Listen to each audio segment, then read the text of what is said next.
आदरणीय साथियों नमस्कार, आपका स्वागत है, अभिनंदन है अपने चैनल विधिक ज्ञान चर्चा में। मैं आर.एस. धीमान एडवोकेट। साथियों आज का हमारा टॉपिक है, आज का विषय है, यानी आज हम चर्चा करेंगे उत्तर प्रदेश जोत चकबंदी अधिनियम 1953 के अध्याय 2 के संबंध में। अध्याय 2 का नाम है नक्शों और अभिलेखों का परीक्षण तथा संशोधन। इसका पहले के जो हमारा वीडियो भाग 5 का था उसमें हमने चर्चा किया था अध्याय 1 के संबंध में। अध्याय 1 का नाम था प्रारंभिक। तो साथियों अध्याय 2 को धारा 4 से लेकर धारा 12 तक में कवर किया गया है। तो साथियों जो हमारे चैनल पे हमारे व्यूअर्स नए हैं, अभी तक हमारे चैनल को सब्सक्राइब नहीं किया है, कृपया चैनल को सब्सक्राइब कर ले, वीडियो को शेयर करें, लाइक करें और साथियों कमेंट भी किया करें। तो साथियों आइए इस टॉपिक को व्हाइट बोर्ड पे विधिवत तरीके से समझते हैं। उत्तर प्रदेश जोत चकबंदी अधिनियम 1953 अध्याय 2 नक्शों और अभिलेखों का परीक्षण तथा संशोधन, यह हमारा भाग 6 का वीडियो है। इस अध्याय को यानी अध्याय 2 को धारा 4 से 12 तक में कवर किया गया है। अध्याय 2 की धारा 4 में बताया गया है चकबंदी के संबंध में प्रख्यापन तथा विज्ञप्ति। राज्य सरकार चकबंदी के संबंध में प्रख्यापन धारा 4 की उपधारा 1 के अंतर्गत और विज्ञप्ति धारा 4 की उपधारा 2 के अंतर्गत गजेट कराती है, प्रकाशित कराती है। उसके बाद साथियों देखते हैं धारा 4 का राज्य सरकार की पुनः चकबंदी क्रिया की शक्ति, यानी राज्य सरकार को पुनः चकबंदी क्रिया की शक्ति प्राप्त है। राज्य सरकार चाहे तो यदि किसी क्षेत्र में चकबंदी चल रही है और धारा 52 का प्रकाशन हो गया है, उसके बाद पुनः चकबंदी करा सकती है, चकबंदी का प्रख्यापन और विज्ञप्ति जारी कर सकती है। उसके बाद साथियों देखते हैं धारा 5 है धारा 4(2) के अंतर्गत विज्ञप्ति का प्रभाव, यानी कि जो धारा 4 की उपधारा के अधीन विज्ञप्ति का प्रभाव है उस संबंध में बताया गया है धारा 5 में कि जब धारा 4 की उपधारा 2 के अधीन विज्ञप्ति जारी हो जाती है तो उसका प्रभाव यह होता है कि जो राजस्व के मामले हैं, विज्ञप्ति जारी होने के पहले जो राजस्व के मामले विचाराधीन होते हैं उन्हें समाप्त कर दिया जाता है, उनकी सुनवाई चकबंदी में की जाती है और पूर्व चकबंदी के जो मामले विचाराधीन हैं और वर्तमान चकबंदी में भी अभी तक विचाराधीन हैं तो उनको उसी प्रकार से उसमें सुनवाई की जाती है। अन्य भी प्रभाव हैं जिनकी हम चर्चा विस्तृत रूप से अगले वीडियो में करेंगे। उसके बाद देखते हैं धारा 6 के अंतर्गत यह बताया गया है कि धारा 4 के अंतर्गत जारी विज्ञप्ति का रद्द करना। जो धारा 4 के अंतर्गत विज्ञप्ति हुई है उसको रद्द करने के संबंध में धारा 6 में बताया गया है धारा 6 की उपधारा 1 के अंतर्गत राज्य सरकार विज्ञप्ति को रद्द कर सकती है और रद्द करने के क्या आधार हैं उनकी चर्चा भी हम अगले वीडियो में विस्तृत रूप से करेंगे। अब देखते हैं साथियों धारा 6 का निर्विवाद उत्तराधिकार या अंतरण के संबंध में विशेष उपबंध। धारा 6 का में निर्विवाद उत्तराधिकार, जो गैर विवादित उत्तराधिकार हैं, गैर विवादित वरासतें हैं, उनको दर्ज करने का अधिकार यानी दर्ज करेगा चकबंदी करता। और जो नामांतरण के मामले हैं जैसे कि दान पत्र है, बैनामा है, वसीयत है, तो उनका दाखिल खारिज यानी उनमें आदेश सहायक चकबंदी अधिकारी द्वारा किया जाता है। उसके बाद देखते हैं साथियों धारा 7 है गांवों के नक्शों का परीक्षण। गांव के नक्शे का परीक्षण चकबंदी कर्ता द्वारा खेत खेत जाकर के और चकबंदी समिति की सहायता और गांव के लोगों की सहायता से किया जाएगा और उसमें तरमीम किया जाएगा, संशोधन किया जाएगा धारा 7 के अंतर्गत।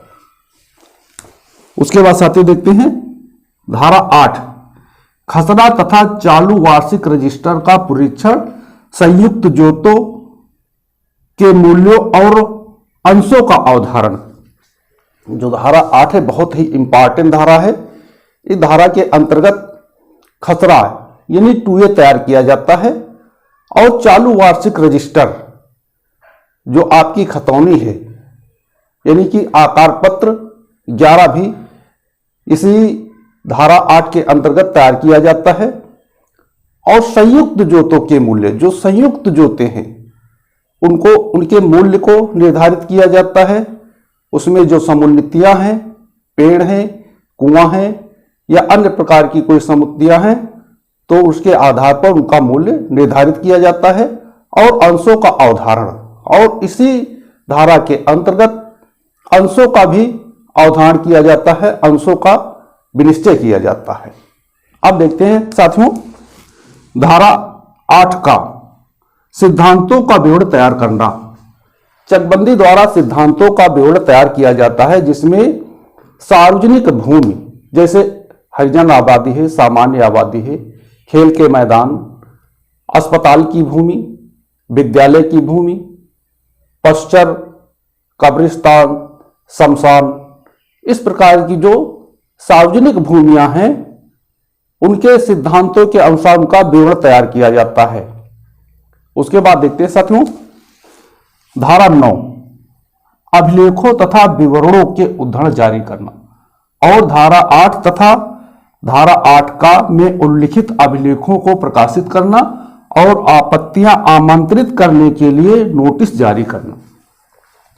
धारा 9 है अभिलेखों तथा विवरणों के उद्धरण जारी करना, यानी कि जो धारा 8 और 8 का में उल्लिखित अभिलेखों के जो विवरण हैं उनको जारी करना और उनको प्रकाशित करना और उन पे आपत्तियां आमंत्रित करने के लिए नोटिसें भी जारी करना।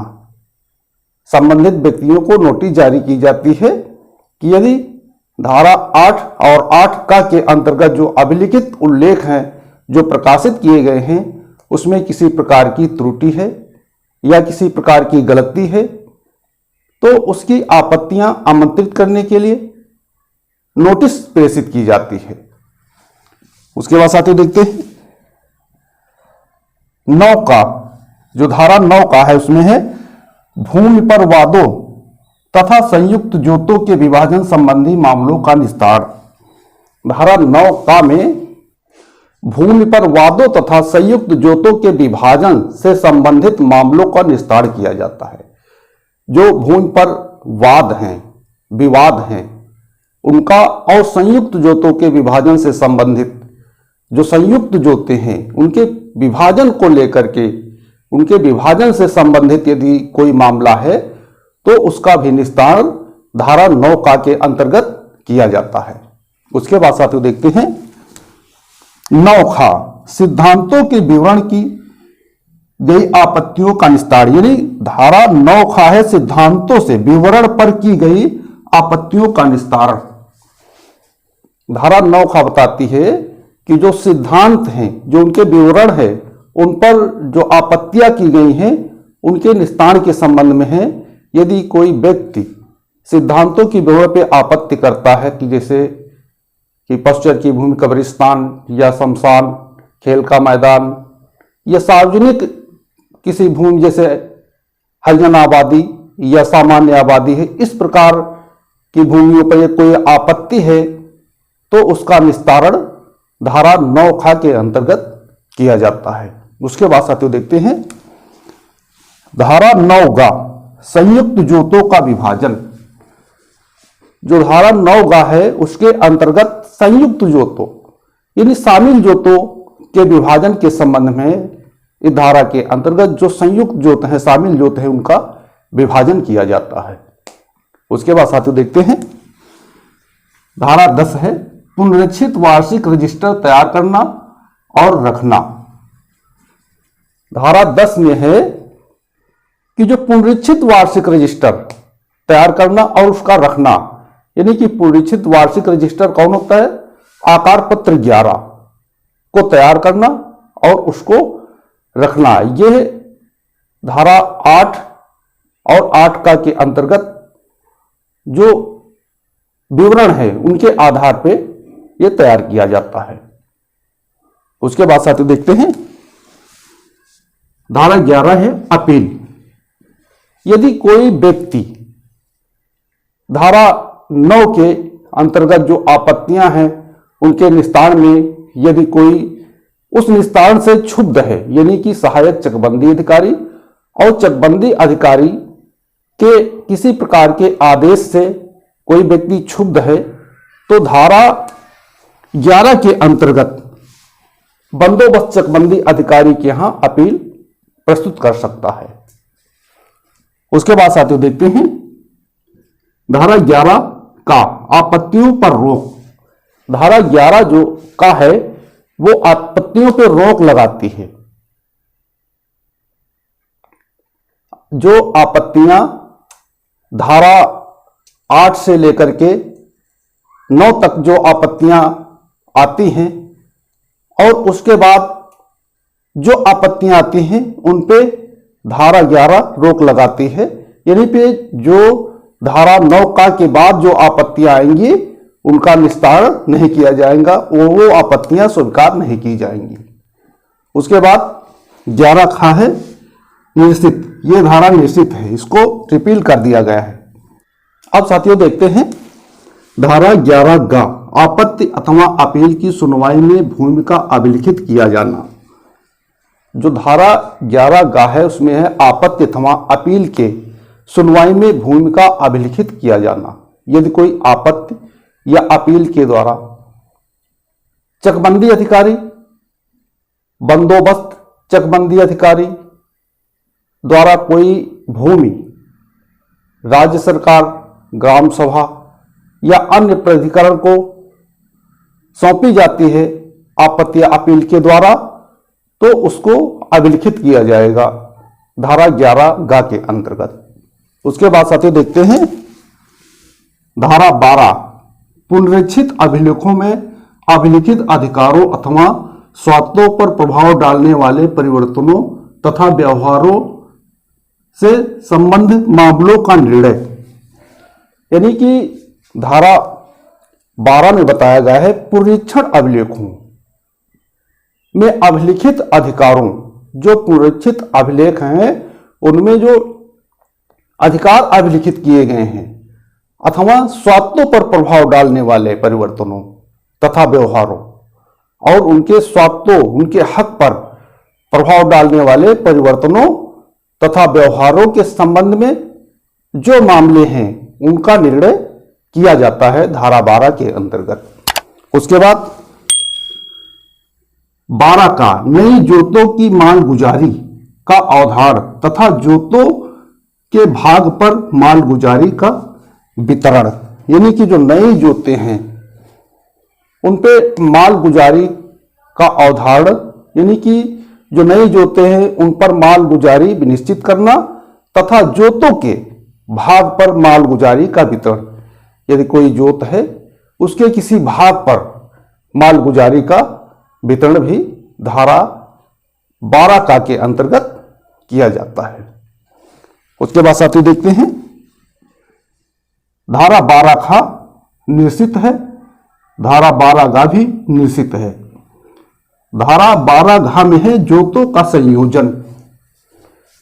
जोतों का संयोजन का मतलब है यदि कई खातेदार मिलकर के अपनी जोत को संयोजित करना चाहते हैं, एक में रखना चाहते हैं, तो उसके लिए चकबंदी विभाग को यानी कि चकबंदी अधिकारी को प्रार्थना पत्र देना होगा और यह प्रार्थना पत्र धारा 7 के क्रिया के पूर्व ही देना होगा।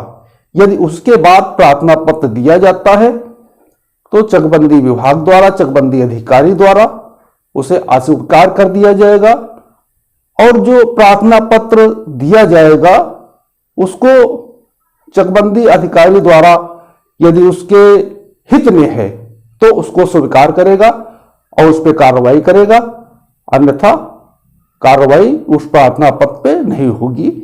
जो धारा 12 घ जोतों का संयोजन के संबंध में है।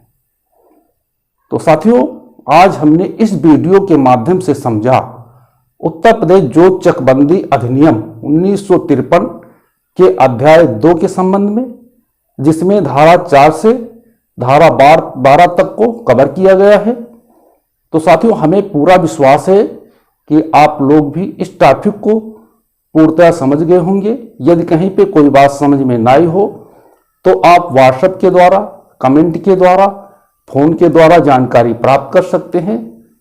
तो साथियों, जो हमारे चैनल पे हमारे व्यूअर्स नए हैं, हमारा पुनः निवेदन है कि चैनल को सब्सक्राइब कर ले, वीडियो को शेयर करें, लाइक करें और साथियों कमेंट भी किया करें।